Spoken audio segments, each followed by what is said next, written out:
There's nothing funny around here. I don't come to work every day. I do exactly what I want to do and build the kind of cars that I want to build for myself, for customers every day.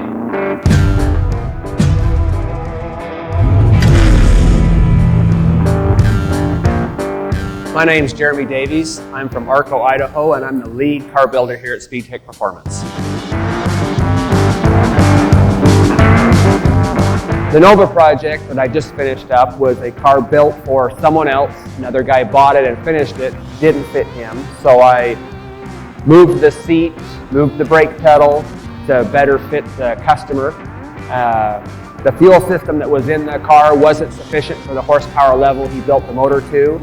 So I redid the whole fuel system, put in a cable drive fuel pump and EFI system, redid the air intake. Now it's ready to go to get wired and tuned. Oh, that's easy. I don't know how old I was. My dad had a repair shop on the outskirts of town that was kind of just an old garage. And it was late one night, and I had to have been this little, but him and a friend were working on his '67 Camaro drag car. It was a big block, back half, roll cage drag car. They decided they needed to go up the highway for a test run. Luckily, I got to go for a ride, so you can imagine that was a lot of fun for a little kid to go for a ride in a drag car, open exhaust, and so in the middle of the night. Oh, that's tough, because all projects are so unique. They kind of all have their own fun part of it. Bentley's truck was a lot of fun.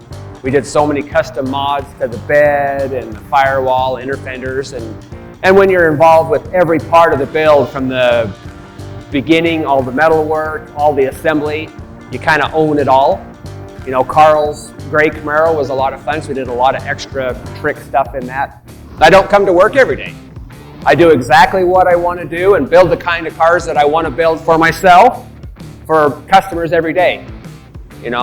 Their parts come in and I unwrap their Christmas presents, I assemble their Christmas presents and give them something that they can enjoy to drive. I've got this car 8 years ago now. It was just a shell. I had a motor and tranny out of my '55 Chevy that I wasn't going to use, so I bought this car thinking, oh, well, I'll just slap the motor and tranny and drive it. It's a 1967 Camaro. Chevy 350 motor I built in '94 for my other car, and turbo 400 transmission. Got the extreme front suspension and the IRS rear suspension. 255s were in the front before the extreme. And even I think I put 275s to begin with in the extreme to begin with, because that's what width the wheels I had, and it was a huge difference. And then at that point, I didn't have enough rear tire, so I had lots of oversteer because I had so much grip in the front.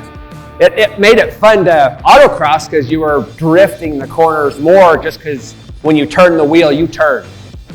I autocross it mostly right now. I drive it back and forth to work occasionally and go to a car show or go for a cruise, stuff like that. So have the most fun autocrossing it. Just needs more power now. I've got all the grip, just not the oomph. Well, the IRS is a huge departure from our normal solid rear axle. And it's amazing how well it rides, how well it handles. It's really surprising on the track and on the street that it's not rough to drive on the street and still handles the track well. But yeah, the main benefit of the IRS is able to adjust the suspension for how you want to drive it. I've got 315s on the front and 335s on the rear. When I built the car originally, I had 345s with a stock subframe and was disappointed at my first autocross because I had a lot of understeer.